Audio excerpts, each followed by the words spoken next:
Students, welcome to Byju's classes. In this session, we'll be seeing India-Bangladesh relationship. Narendra Modi has recently visited Bangladesh and there was a series of agreements and treaties signed between the two countries. So, given this news being important for UPSC, let us see what are the different types of questions which we may expect for both prelims or mains. This is an issue from international relations, and international relations, whenever students usually read, they do a mistake by reading some editions which usually come on foreign policy. And you usually see books for UPSC on international relations which give country specific, and they give sequence of events that has happened from 1947 till date.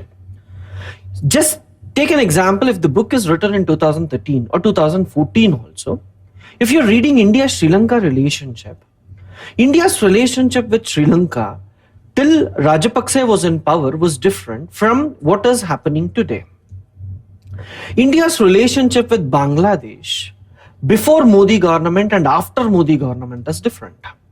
So, with changing prime ministers and presidents, usually the relationship between the countries also keep changing. So, how do we approach our preparation towards international relations?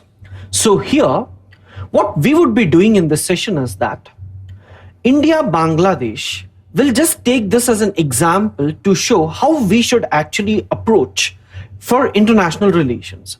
First thing that you should do is understand the historical significance, understand the political parties which are in power in other countries, see how the relationship of different political parties and different political personalities with India was, how it has changed over a period of time, and what is the present one.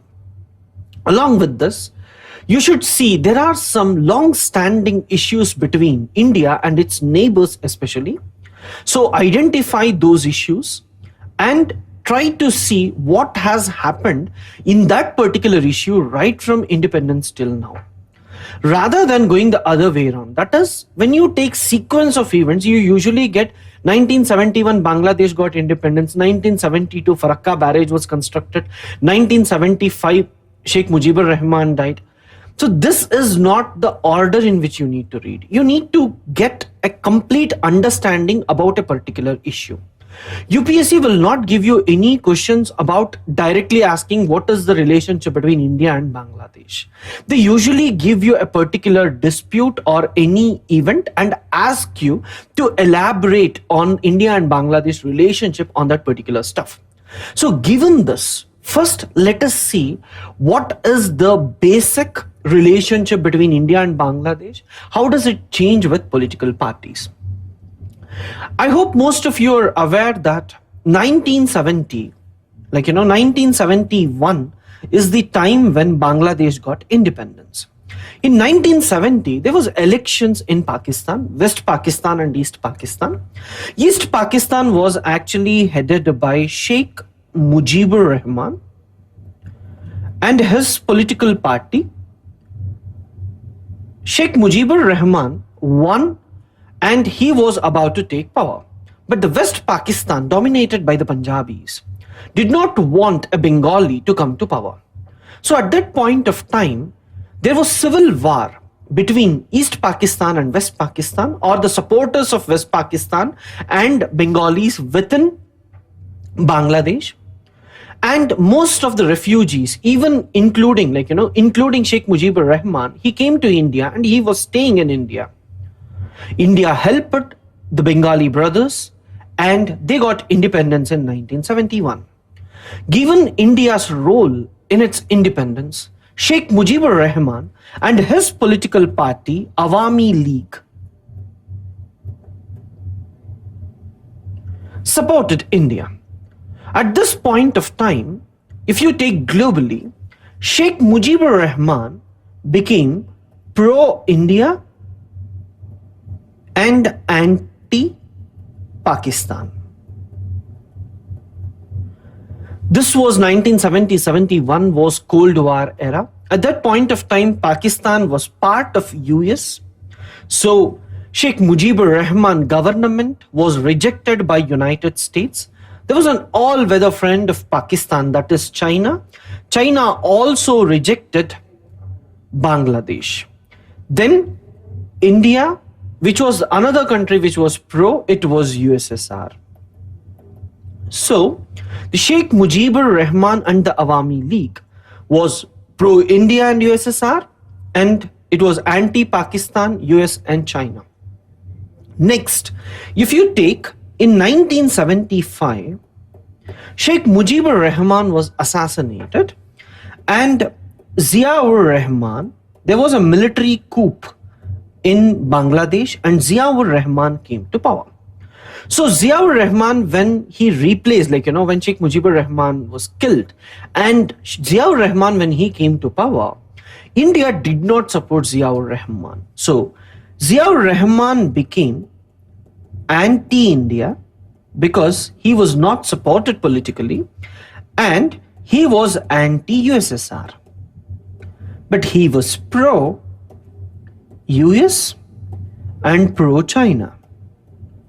But he was not pro-Pakistan because Pakistan was involved in atrocities against Bengalis in 1970s. So he was anti-Pakistan as well. So this was the scenario. In 1981, Ziaur Rahman was assassinated and Ershad comes to power. So when Ershad comes to power, actually India will have good relations with Ershad. So whenever Awami League comes to power, India has good relations given the historical significance. Ziaur Rahman established Bangladesh National Party, and this party will take anti-India stance, usually in its domestic politics. So, with change in political parties, the relationship between India and Bangladesh also changes. So, if you take Awami League and the daughter of Sheikh Mujibur Rahman, Sheikh Hasina, when she comes to power, good relations are usually developed. And whenever Ziaur Rahman and his spouse, Khalida Zia, comes to power, many international relation thinkers, they say that there will be negative relationship, or the BNP usually promote activities which are anti-India in Bangladesh. So given this political scenario, whenever there are problems between India and Bangladesh, it will be solved peacefully whenever Awami League comes to power. So Awami League, whenever it goes to elections, it says that please vote us so that the problems with India and Bangladesh can be resolved bilaterally and cooperatively. But whenever BNP comes to power, they say that India is bad, so we should be going pro-China or any other country so that we can counter India, and by force we should actually get whatever is the issues that needs to be solved. So Ziaur Rahman or other political parties usually take multilaterals. That is they actually go to SAARC or United Nations and they claim for whatever rights that they usually have to get, whether it is a border problem or it is a water sharing agreement. It is usually the other political parties which politicize the issue and go out of talks rather than sustaining the talks within the bilateral level. India wants any issue between India and Bangladesh, for that matter, any issue with its neighbors, to be solved bilaterally, and it don't want to go to multilateral organizations like United Nations to solve it. But the smaller neighbors usually prefer to go to multilateral organizations because if they are talking bilaterally, India will dominate them. So this is the mindset that exists between India and its neighbors, and specifically with India and Bangladesh, the relationship also varies with the various political parties. So given this basic understanding, let us see the different issues that we have with India and Bangladesh, which we will be focusing in this session. So the first problem is land boundary agreement. If you take land boundary agreement, this is all about exchanging of enclaves. Here we need to see why this problem actually came. What is an enclave from geography point of view, and how the solving or how the dispute needs to be solved, and what are the merits and demerits of the agreement that we have signed recently. Then there is another water issue. There are almost 54 rivers which flow between India and Bangladesh.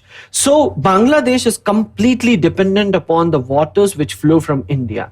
Any dams that are constructed on these rivers is seen skeptically by the people. Even though India has helped Bangladesh to get independence, most of the people do not like India. The major reason for this is that of the water dispute which actually exists between us. So we need to understand what is the water dispute that is there between India and Bangladesh. For that, Teesta water dispute will help us in understanding better. The third major event, which is forgotten by most of the students, but still it is of significance for your mains exam and also for prelims exam, is Bay of Bengal maritime boundary dispute between India and Bangladesh. This was last year news, but this was not asked in 2014 mains. So there is a high possibility that there may be a question on this in 2015 exam.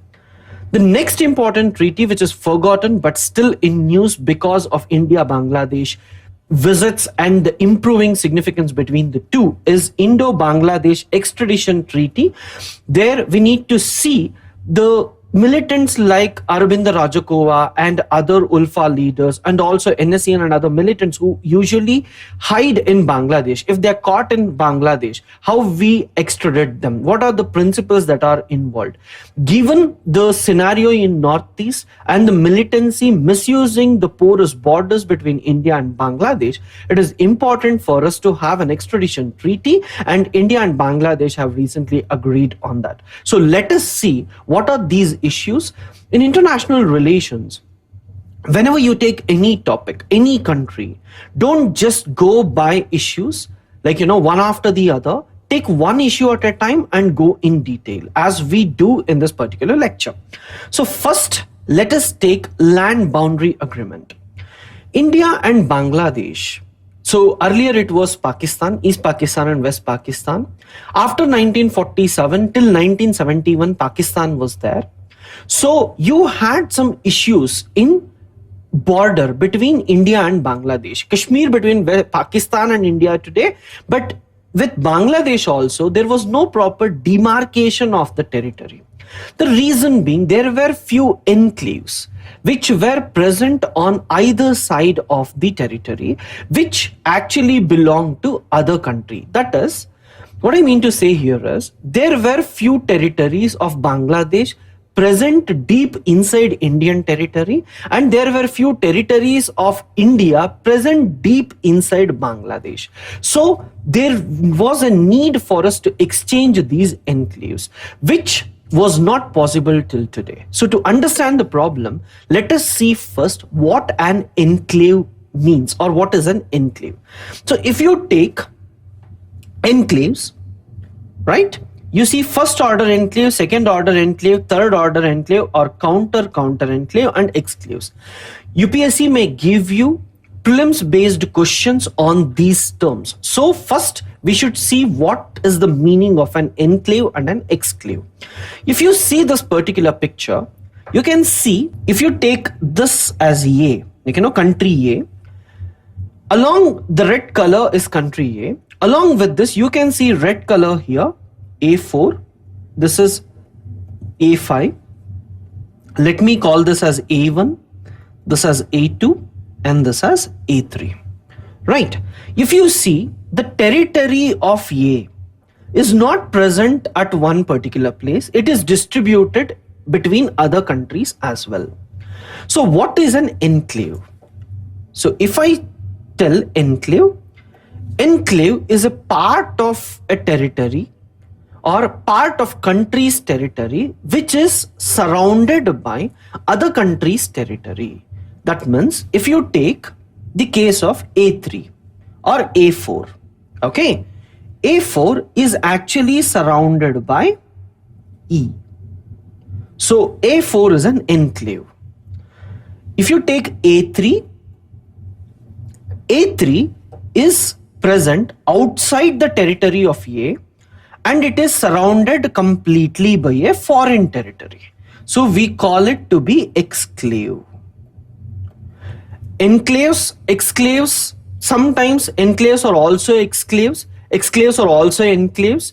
But here, what is important for us to understand is that if you have a territory, that is, if you take A4, which is part of A, present within A, but surrounded by a foreign country, you call it to be enclave.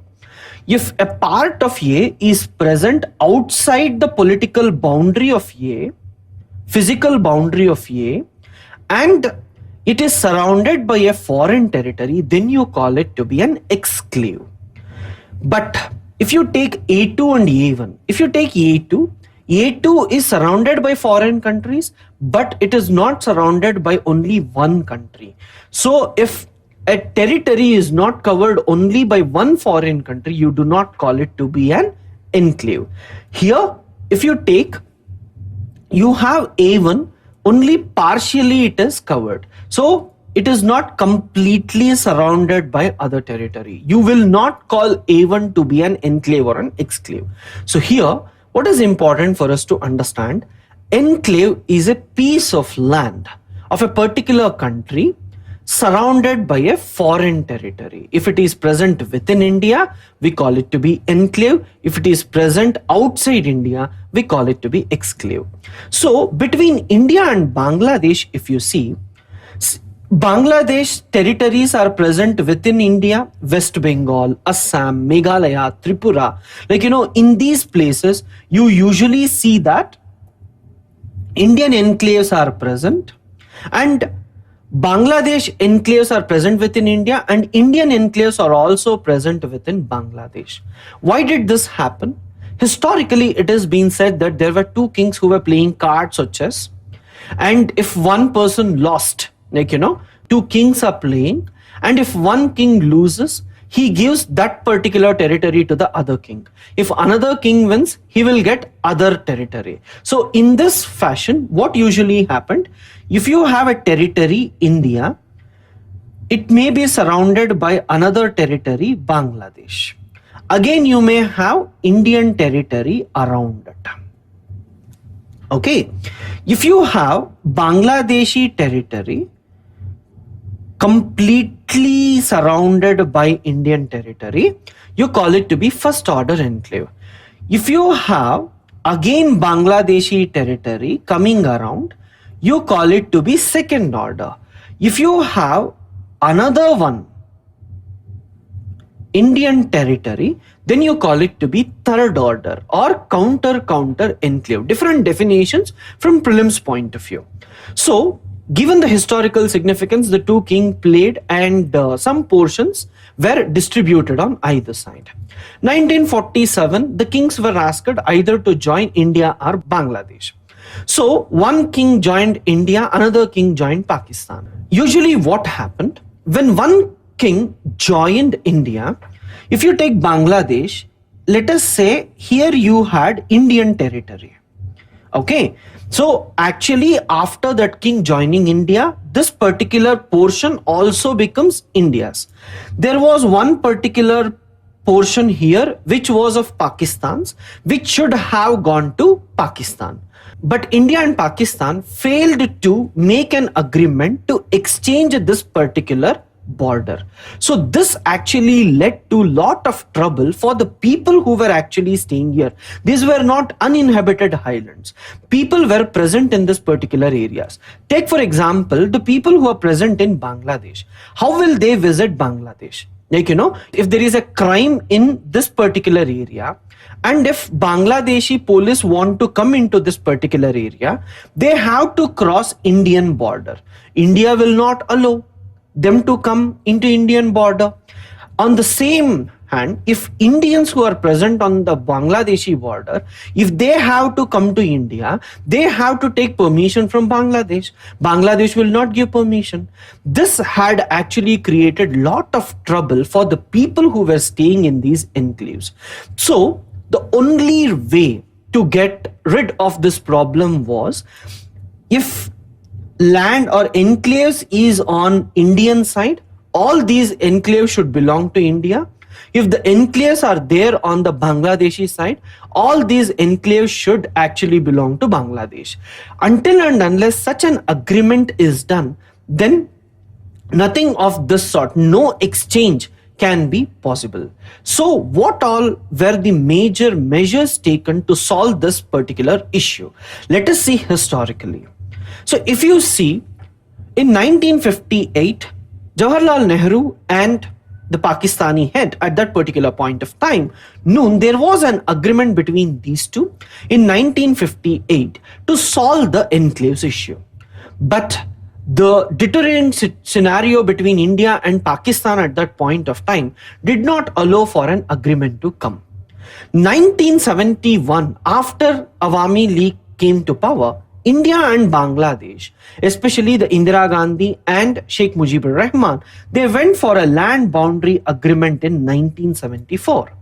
So in this, they actually thought of physically exchanging. That is, they will demarcate all the enclaves which are present on Indian side will be with India, and the enclaves present on Bangladeshi side will be with Bangladesh. This agreement was signed between the two, but this needs ratification by the parliament. What is the problem in Indian constitution? If you see, Indian constitution clearly says that if you want to acquire a foreign territory, you can acquire it. But if you want to give a part of your territory to others, then the executive signature is not enough. There you need the parliament to pass constitutional amendment with special majority in both the houses. And the president has to agree on that. So here in 1974, when India and Bangladesh went for this, Bangladesh ratified through its parliament, but India failed to ratify it. 1975, you saw Mujibur Rahman was assassinated, and after that for 5 to 6 years you had Ziaur Rahman. India was not interested in solving the problem, especially during his reign. And after 1981, when Ziaur Rahman was assassinated, when Ershad came to power in 1982, what India said, until and unless we go for this complete exchange or complete ratification, India said India will give a corridor, then Baga corridor to Bangladesh on lease, so that Bangladeshis can actually use this corridor to come to their enclaves and provide whatever help is required. So for the people who are present in these enclaves, they can use this Teen Baga corridor. It was opposed by most of the political parties inside India, who usually said that, like, you're selling out India. Why are you giving a part of Indian territory to Bangladesh? So there were a lot of issues related to that. In 2011, Sheikh Hasina, Awami League came to power. At that point of time, you had Congress government here. So the Congress government and the Awami League, they both agreed on a protocol, and it required a constitutional amendment, which was passed recently. So as per this protocol, India will give 111 Indian enclaves which are present in Bangladesh to Bangladesh, and Bangladeshis will give 51 enclaves of theirs which is present within India to Indians. So in this physical exchange, one important issue that has actually happened is that India is giving 111 and Bangladesh is giving only 51. So if you take the total area, so Bangladesh will be gaining some area, India will be losing some area. If you see on paper, that is Indian territory which was present in Bangladesh is going to Bangladesh completely. There was more Indian territory in Bangladesh than Bangladeshi territory in India. So with this agreement, India will be losing some territory. But to be frank, if you see, India never had access to these islands or to these enclaves. How will you pass through Bangladesh and give law and order in these? There were a lot of problems which was actually seen in these enclaves. Something like drugs, smuggling activities, there were a lot of opium smugglers. This became a hotbed or hot place for anti-national activities, both against Bangladeshis and against Indians. So this became a major security issue for both. So 2011 protocol actually aimed at this. In the last minute, the government did not go for ratification because parliament did not approve it. Recently, the Narendra Modi government had got this ratified, and when he went to Bangladesh, it was exchanged. So there is a timeline now fixed. Like, July 31 will be considered as the official date of the exchange. That is, after July 31st, the enclaves which are present in Bangladesh will be part of Bangladesh, and the enclaves which are present in India will be part of India. The people who are present there, if they have already got citizenship, like, if there are Indian enclaves in Bangladesh, then they can come back. And if there is Bangladeshi citizens, they can go back. If there are few people who do not have citizenship on both sides, then they can choose on their wish, like, whether they want to stay back in Bangladesh or they want to stay back in India. Modi government has repeatedly said this land boundary agreement will stop illegal migration. The reason is that most of the people, whenever through these enclaves, like, they claim that we are from Indian enclaves, and they either enter into West Bengal or Assam. Even from Indian side, there are few people who were entering into Bangladesh. So the government says that with this agreement, we are stopping the movement of these people, which will actually curb illegal migration. Illegal migration is a big issue in Assam and other parts. The reason being, if you take Assam, you have Bodos and other people who were in majority in few Bodo lands. But with illegal migration increasing, lot of migration coming from Bangladesh, it is said that lot of Bengali Muslims are present in these areas, and there is demographic change in this particular areas. So whenever elections happen in these areas, these people will actually vote against the Bodo interest. So this is the dispute which is actually leading to Bodo clashes, like, where you see lot of massacres of people who actually are present in the Bodo land. So this is an issue associated with illegal migration as well.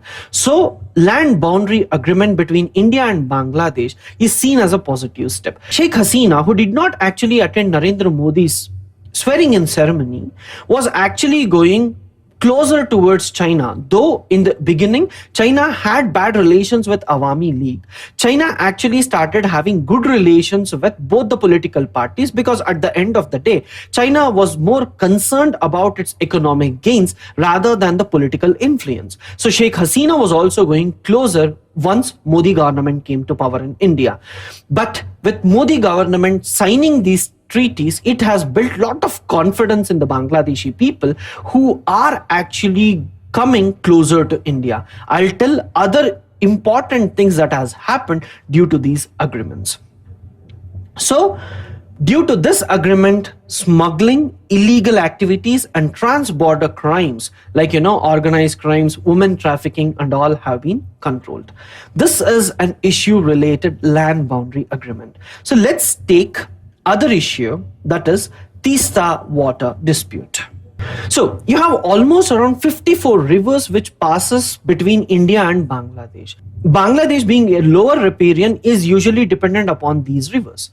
So any dam that is being constructed on these rivers without taking Bangladesh into confidence is seen negatively by the Bangladeshi people. So this is one major issue which has made most of the Bangladeshi people to be anti-India, because they see this as an big brother attitude. In 1971, when Sheikh Mujibur Rahman came to power, in 1972 itself, India constructed the Farakka barrage on Ganges, and unilaterally, without taking Bangladesh into confidence. This was seen by most of the anti-Indians who were actually present within Bangladesh, that was who were pro-Pakistan. They actually started saying that this is the actual mindset or attitude of India. So we should actually go for treaties on all the rivers so that India will release the required amount of water to Bangladesh. out of 54 rivers till date, you have only one river treaty between India and Bangladesh, that is on the Ganges River. That is only for 30 years. It is not a permanent treaty. If you take Indus water between India and Pakistan, it is permanent. But if you take India and Bangladesh, Ganges is only for 30 years. It was signed in 1996 and it is only till 2026. Okay. And even in that, what the agreement actually says is distribution of rivers only during the lean season and not throughout the year. So India and Bangladesh, especially whichever political party comes, whether it is Awami League or BNP, they're skeptic about India mainly in the water sharing. So Awami League, when it comes to power, it tries to push to resolve all the water disputes between India and Bangladesh. Teesta River, which actually originates in Sikkim and passes through West Bengal and enters into Bangladesh. If you see, India has constructed almost 3 dams on the Teesta in West Bengal, 2 hydroelectric projects and 1 is a irrigation project. So Teesta, which is having lean period, especially during December to March, at that point of time, there is usually fight between West Bengal and Bangladesh over the water sharing. Manmohan Singh government went with a proposal of sharing the water with 50-50, 50% should come to West Bengal and 50% should go to Bangladesh. But when he was about to sign, there was protest from West Bengal Chief Minister Mamata Banerjee at that point of time, and this led to Manmohan Singh coming back without signing. This was seen as negatively, this was seen negatively by the Bangladeshi people, where they saw that, you almost came to sign and still you could not sign and you went back. Awami League was criticized. BNP and other anti-India parties which were present in Bangladesh also started protesting against the Awami League political party and its ambitions. So this actually created trouble in India and Bangladesh relationship. If you take the Teesta River, it is said that Bangladesh usually claims that 21 million people in Bangladesh are actually dependent on the Teesta River. And in West Bengal, it's only 8 million people, where the West Bengal government claims that if you take irrigated area, you see that there are more large number of irrigated area in West Bengal, which is dependent on the Teesta River, than in Bangladesh. So both sides have their claims. And West Bengal has constructed the Ghazal Doba barrage unilaterally, which is seen negatively by the Bangladeshis. So recently when Narendra Modi went, there was huge expectations that he may sign the agreement, as Mamata Banerjee also accompanied him. But it did not come into reality, and they have made a joint water commission which was already existing to look into the matter and speeden the process so that a quick agreement is signed on the Teesta water. So 54 rivers, only one agreement, and there are 53 rivers which is flowing between India and Bangladesh. So Bangladesh trust on India increases if there are more agreements on the water sharing. So next issue that we need to see is India-Bangladesh extradition treaty. If you take the militants which are present usually in the northeast and also in Assam, if you take ULFA, NSCN, all these, it is said that whenever BNP was in power, usually these anti-national activity or militant activities in these areas increases. And whenever Awami League is in power, Awami League fights these militants and they actually try to catch them. One good example is the ULFA leader who was actually carrying Chinese manufactured arms through Bangladesh to the ULFA groups was caught in the Indo-Bangladesh border by the Awami League. So whenever Awami League comes to power, they try to catch these people. But even though you catch these people were punished under the Bangladeshi law and they were not handed over to India. They will be handed over to India only under the extradition treaty. Given the frequent movement of militants on both sides, it's not only that Indian militants are present in Bangladesh. You saw the Burdwan blast and all, which actually aimed at fighting against the present Awami League government from the West Bengal. There you actually actually see that even Bangladeshi militants are hiding in India. So if we catch them, until and unless we have extradition treaty, we cannot actually exchange. So internationally, governments have to go for extradition treaty. When I say extradition treaty, if militants or anti-nationals are caught in other countries, if they have to be sent to the home country, then the countries should have signed extradition treaty. Usually with the neighborhood, you expect the extradition treaty. If someone is present in other countries, say a person, he goes anti-national, he went and he is hiding in Europe. At that point of time, Europe will agree to send him to India only if we have extradition treaty. And there is another important condition within extradition treaty. That is, if a particular country, say India and Europe.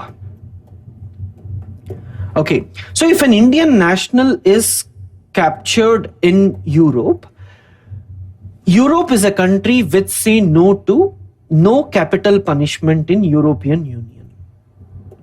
So if any anti-national is caught in Europe and if he has to be extradited to India, then the condition on which the Europeans will allow for extradition is that he should not be given capital punishment. So if you extradite people from no capital punishment countries, then you cannot award capital punishments on them.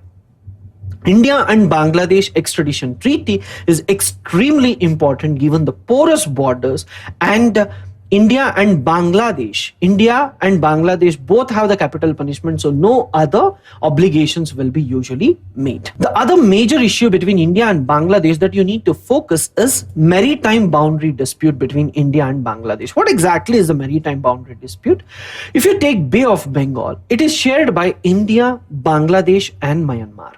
So all these three countries have claims on the maritime. But obviously, whenever you have any common area shared by three countries, no one will agree on one particular land. Especially when you see the Bay of Bengal, you do not have a straight line between India, Bangladesh and Myanmar. You usually have a curved line. Right? You do not have a baseline, but you have a curved line. So as per international terms, there is United Nations Convention on Law of Seas. What it says, it actually divides the boundary. That is, if you take India coast, okay, and if there are islands which are present here, I will draw a baseline. So this is a baseline. Water which is present within the baseline is known as internal water. From the baseline, 12 nautical miles, you usually call it to be territorial water. The name itself indicates that territorial water means it is also part of your territory and India has sovereignty over this particular area. So if any other country has to enter into India's 12 nautical miles, it has to take permission. India can actually catch any person who is entered into this area illegally. Not just in the sea, even in the air. If you take airspace also is there till the 12 nautical miles. From this 12 nautical miles, another 12 nautical miles, you usually call it to be contiguous zone. That is, say, here you do not restrict them. Some ship is actually going here. So Coast Guards can go and ask, who are you? Why are you present near us? Like, what is the intention? Because if this area, if someone is there, if you don't stop them, they may enter into your territorial water. So contiguous zone, next to 12 nautical miles, you have the right to ask why you are actually present in this particular area. From the baseline, 200 nautical miles, we usually call it to be exclusive economic zone. So when I say exclusive economic zone, for 200 nautical miles, all the resources which are actually present within this, like, if you have fishes, like, fishermen can go and do fishing in the exclusive economic area. If you have oil present in exclusive economic area, you can actually go and take. As per international law, beyond exclusive economic zone, whatever is there is known as high seas. That is, it doesn't belong to any one country, it is of all the countries. But there is a small loophole in this. That is, in geography, you might have heard of a term, continental shelf. Right? Continental shelf. What is continental shelf? Continental shelf is nothing but an extension of the territory itself within the sea. And it is believed that shale gas and other oil is usually seen more in the continental shelf. As per international law, if the maximum for a country to have exclusive economic rights is 200 nautical miles. But if continental shelf of the country extends beyond 200 nautical miles, then the country's exclusive economic zone will be beyond 200 nautical miles or will be up to continental shelf. So with India and Bangladesh, actually what happened? The problem was, if you see India's claim, India said that the line that you usually draw should be like this. But Bangladesh used to say that no, you should actually draw straight line. Why? If you see, India was saying that the line has to be like this. Myanmar was telling the line has to be like this.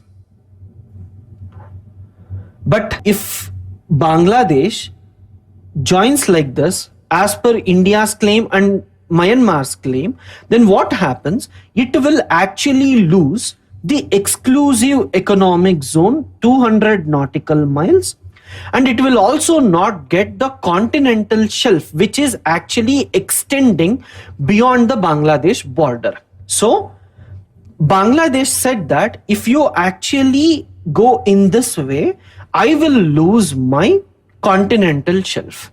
But India said, you have to go in this way. What was Bangladesh claim? Bangladesh was claiming that it has to be like this and it has to extend in this direction. So that from Chittagong, if you take the Chittagong port, 345 nautical miles, you usually see continental shelf. So Bangladesh claimed that 345 nautical miles till that particular area, we should have the exclusive economic rights. The reason was lot of oil was actually present in this particular area. When Bangladesh found the oil resources, it actually went for exploration with foreign countries. At that point of time, both India and Myanmar said, what you're doing is wrong because the way you have calculated is wrong. There was an island which is known as New Moor Island. There was dispute between India and Bangladesh on this island. And due to climate change, the sea level increased and New Moor Islands is submerged. The international court, it said that the New Moor Island belongs to India and the territory, the line of Bangladesh, which the Bangladesh was claiming was accepted, and it said the delimitation, that is the maritime boundary of India, Bangladesh and Bangladesh, Myanmar has to be done in this way. And from the Chittagong port, the international court has given 345 nautical miles to Bangladesh. If you see, there was a dispute of almost around 24,000 hectare area, but India got only 6,000 and remaining 18 to 19,000 went to Bangladesh. But still, India claimed it to be a win-win situation because the dispute was majorly over this. For the last 4 decades, once the dispute actually started, the fishermen were not allowed to go into these areas. India actually called the Australians to enter into an agreement so that there can be joint exploration in the areas present on Indian side. But the Australians and many other international companies, they rejected India's plea, saying that, like, as this is disputed, we cannot come and invest. So given this particular scenario, both countries said it is win-win situation. India claims India has won because we got the Numur Island and also 6,000 of what we had actually claimed, and Bangladesh claims that it got 19,000. And India's response when the verdict came, that is, we said we also respect the verdict and we welcome it, we call it to be a win-win situation, was seen positively by Bangladesh. Bangladesh was actually expecting that if this kind of verdict comes, India may protest and India may again go to court and it may trouble us.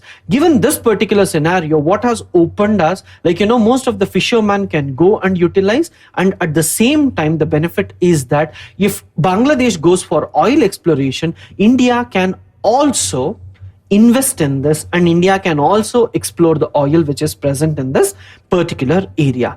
So don't get into the technicalities how the lines needs to be drawn, but the International Court has actually said that Bangladesh claim on the continental shelf has to be given, and it has given to Bangladesh, and India's claim on Numur is also met. So given this, what all did we saw till now? We saw land boundary agreement between India and Bangladesh, and then we saw the extradition treaty, we saw maritime boundary, we saw Teesta water. Along with this, there were a series of agreements that were signed between India and Bangladesh. India, going positively on all these issues, built lot of confidence in Bangladesh, and Bangladesh gave two important ports to India for access. That was Bangladesh Mongla port and Chittagong ports were actually allowed for access to India. For example, if you take Northeast, Northeast do not have any ports. So if they have to sell anything, if anything has to be procured to Northeast, then usually what used to happen, it used to come either via Myanmar, it used to go to Singapore and then to Bangladesh, or it has to come to West Bengal and then it has to go. So this was a biggest problem. India was requesting Bangladesh from long time to give access to its ports, especially Monglo port and Chittagong ports. Bangladesh, given the new confidence it has gained in the new government, it gave access to these two ports. So what are the benefits of giving access? One thing is that the access to Chittagong port is important from bilateral point of view and also from India-China point of view, is because if you take Chittagong port was developed by China. India had a fear that China is actually developing few ports across India so that whenever there is war or anything, they may use these ports against India. US had termed these ports as string of pearls around India. So India was conscious about this. But Bangladesh and other countries, especially Sri Lanka, you had Hambantota port. In Bangladesh, you had Chittagong port. So all these countries were telling, no, it is only economic purpose. But still, India was having fear on that.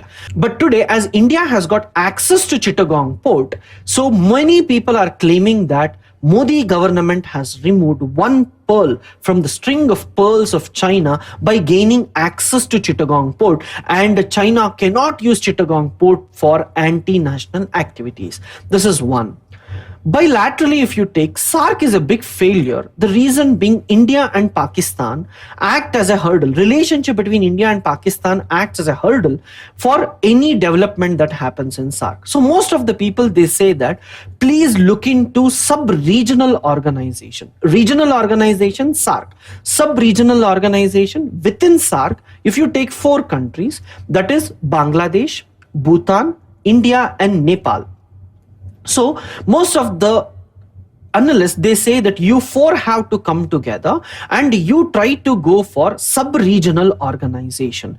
So while Bangladesh has given Mongla port and Chittagong port to India, India has said that we will allow Bhutan and Nepal also to get access to this particular port. So this is a positive step in the sub-regional organization. UPSC may give you 2 important questions. The Modi's visit to Bangladesh has removed the pearl from the string of pearls of China. Second, they may ask you that sub-regional organization is the future than focusing on the regional organization like SAARC itself. So comment or critically analyze maybe the questions. Hasina announced 2 special economic zones in Monglo and Bermara for India and hoped this would increase Indian investments in Bangladesh substantially. That is, we have also gone for bilateral investments where some special economic zones specifically for India will be established within Bangladesh, where manufacturing will be done in Bangladesh as well. India will increase power supply. So when Bangladesh gave these things in written, India agreed that we know that Bangladesh is power hungry, so we increased the power supply from 500 megawatt to 1000 megawatts. Last, there are some other major things which were signed between India and Bangladesh. One, inland water transit, that is, you have Ganga and Brahmaputra which actually flows. If we want, we can do trade between these two countries. And vehicle transit, motor vehicles can actually flow easily across these countries. That is Bhutan, Bangladesh, or Bangladesh, Bhutan, India, Nepal. This is arranged alphabetically. So there was a sub-regional agreement on motor vehicle movement between the countries. Then Modi, Bangladesh Prime Minister Sheikh Hasina and West Bengal Chief Minister Mamata Banerjee flagged off Dhaka, Shillong, Guwahati, Kolkata, Dhaka, Agartala buses. If you take Kolkata, Dhaka and Agartala, you can see there is a new route that is coming to connect the northeast apart from the Siliguri corridor. That is, apart from Chicken Neck, the other corridor which can be used and which India was waiting eagerly was Kolkata, Dhaka and Agartala. So here you have a straight line which actually passes and connects the northeast with the other part of India. So these were some of the positive outcomes which came because of India agreeing for land boundary and the positive notion about the Teesta. So here now the notion that the right-wing governments, whenever it comes to power, they will have bad relations with the country like Bangladesh is removed, and there is increasing relationship between India and Bangladesh. Other important thing what has happened here is Indian government has taken Mamata Banerjee, that is a state leader, along with him for having a bilateral talk with other country. This shows usually, as per constitution, foreign policy is completely of the central government. But here, for the first time, now you can see, in China also you saw some chief ministers going. With Bangladesh, when you see this, involving a state government in solving the issue with the neighbor is a new thing. So a question can be asked, role of state governments in India's foreign policy. So tomorrow when we are going for India-Sri Lanka relations, we may see the people or politicians from Tamil Nadu are also involved, so that once an agreement is reached between the two, there is no dispute. So whatever is the major news regarding India and Bangladesh, we have covered. It's not that we have covered almost all the issues between India and Bangladesh. International relations based on current affairs, we should take those issues and dig in detail. So we will be seeing other countries in future the same way. Thank you.